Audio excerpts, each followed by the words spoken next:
Good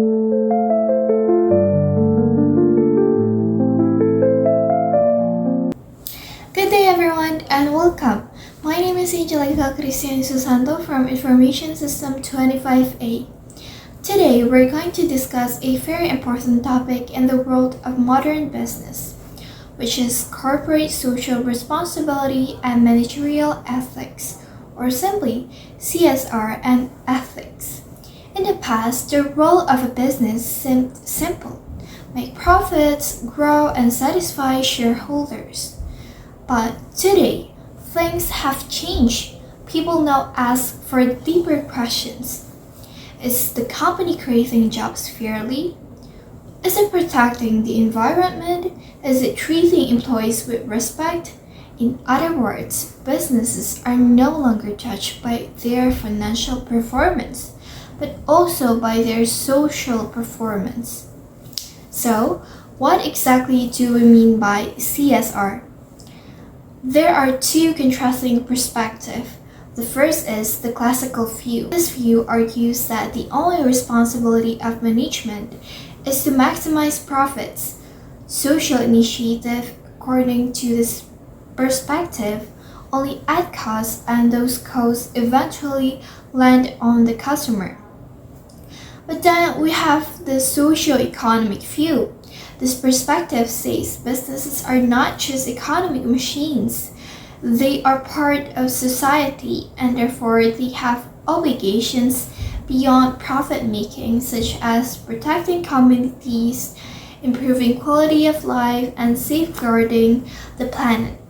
For example, when a company invests in reducing pollution or in the company education programs, it's following the socio-economic view. More and more businesses today are moving in this direction because society now demands it. SCR itself can be seen on different levels. Social obligation is the minimum. A company simply follows laws and fulfills its basic economy duties.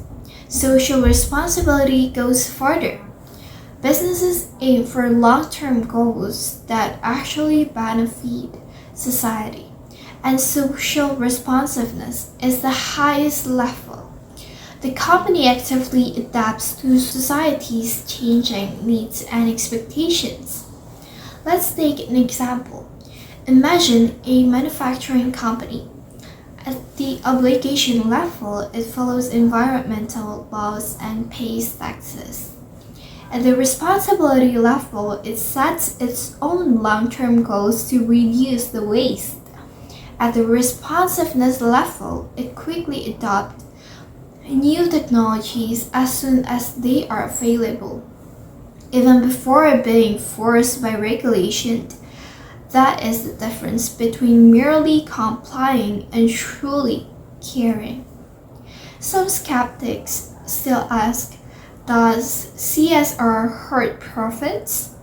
Interestingly, research shows that the opposite is of it true. Companies that take social responsibility seriously often enjoy stronger financial performance in the long run. Why? Because the responsible companies gain customer trust, attract talented employees, and avoid costly scandals. For example, Unilever's sustainable living brands such as Dove and Lifebuoy have consistently grown faster than their other brands.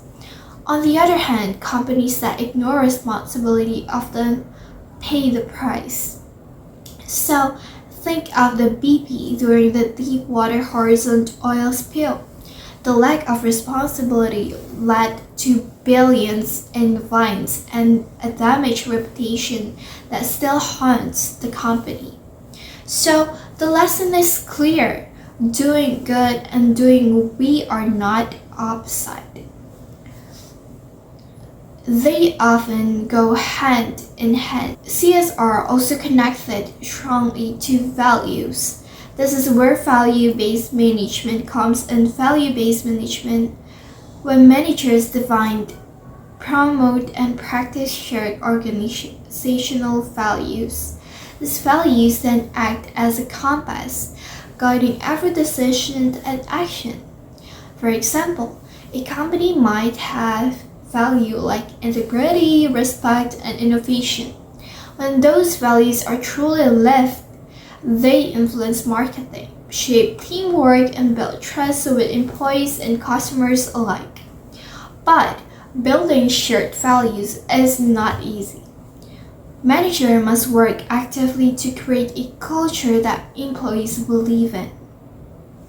When employees feel connected to the company's values, they are more motivated, more loyal, and more likely to act responsibly. Think about Google's emphasis on innovation and openness, or Patagonia's focus on environment stewardship. These values are not just words, they are part of how the company does business every day. One area where CSR is especially visible today is the environment, sometimes called green management. This means recognizing the link between business decisions and their impact on nature. Companies can take different approaches. The legal approach, doing only what is required by law. The market approach, responding to customers' preference for eco-friendly products. The stakeholder approach, which is considering the demands of groups such as NGOs, communities, and investors. And the activist approach, which means the proactively finding new ways to protect the planet. For example, Tesla takes an activist approach by pushing the world toward electric mobility, even when it wasn't yet mainstream. Meanwhile, many fashion brands are still stuck at the legal approach, doing only what regulations demand. The greener company becomes, the more it earns long-term royalty from environmentally conscious customers.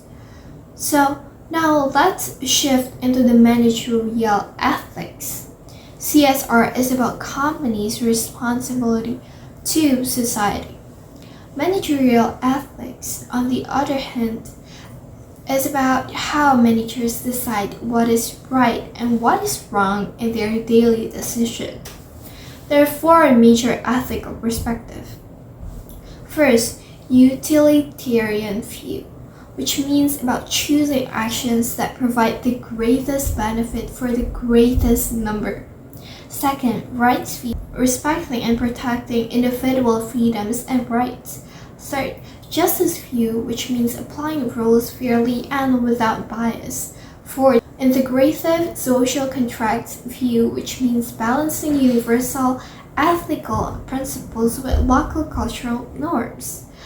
But ethical decisions are influenced by many factors, like personal values, organizational culture, pressure from bosses, and the seriousness of the issue. For instance, if a sales manager is told to meet targets no matter what, that pressure could encourage unethical shortcuts like misleading customers. That's why companies must align their goals with their ethical standards. So, how can organizations promote ethical behavior among employees and managers? Here are some strategies. Hire carefully, which means select people with a strong integrity. Create a clear code of ethics, a formal document outlining company values. Set realistic goals so employees aren't pressured into cheating. Provide ethics training so staff can recognize and handle dilemmas. Conduct independent audits, which means checking whether actions match the words, and protecting whistleblowers so when people can report wrongdoing without fear. Real-world example is Johnson & Johnson is often praised for its code of ethics, known as the Credo.